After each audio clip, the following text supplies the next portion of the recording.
Sometimes people doesn't like snow. I grew up with snow, so you know, we used to play hockey outside all the time, and you know, it was amazing growing up in Quebec City. And I mean, it's probably why I'm playing hockey right now. It's fun. It's a small town, kind of right on the Manitoba border, and the biggest city near us would be, I think, Yorkton. And eventually, when growing up as a kid, you know, I started playing hockey. 4 years old, and they didn't really have a Bantam AA team or AAA team, so my parents were good enough to drive me every day to practice. It was about an hour away to Yorkton, and I ended up playing there for a year and then moved away when I was 16, 17 and played in Yorkton there. But it all started out in that small town of 2,500 people, and a lot of us kind of grew up taking the figure skating, I think when we were 3 or 4 years old, and next thing you know, here I am fighting the NHL, so it's been a great journey, and it seemed like everybody in Kamsack had a nice rink in the backyard, and I was always lured out to come play with the guys. So. A great upbringing.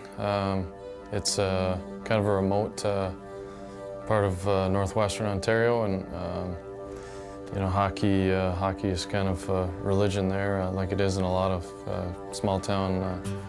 We had a big backyard. My dad, you know, it amazes me now when you think about it. Would work, you know, 9 to 5 and come home and throw on his rubber boots and go out and water down the rink. And he every year kind of added some things. We had big boards at one end and then a net, and then he put up fencing as glass. And so, you know, look back on it, I was very fortunate to have the access to the ice anytime I wanted.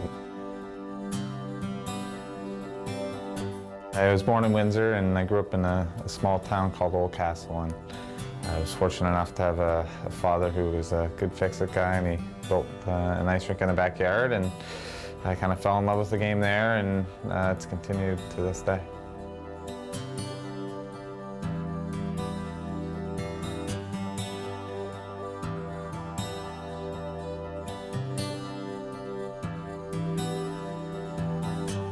Everybody's dreaming about playing hockey. Everybody play hockey back home.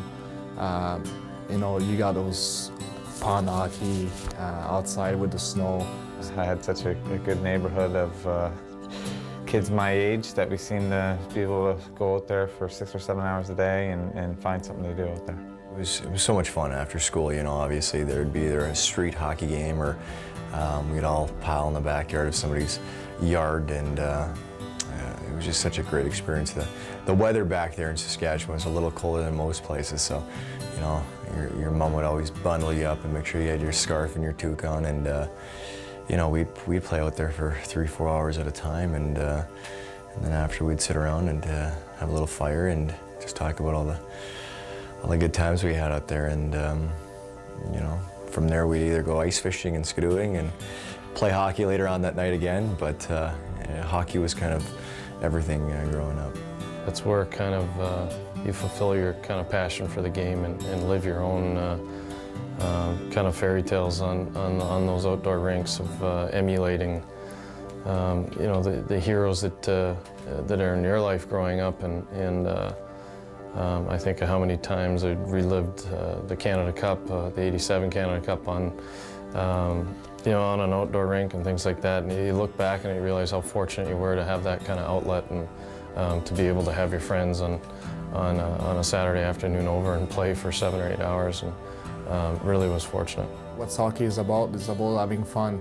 It's our job, but you know what? It's if you don't have fun, you're not going to play as good as if you just go out there and play the same way you did when you were younger. And you know, it's what I'm going to try to do here in Vancouver. It's play as hard as I can, but still have fun on the ice.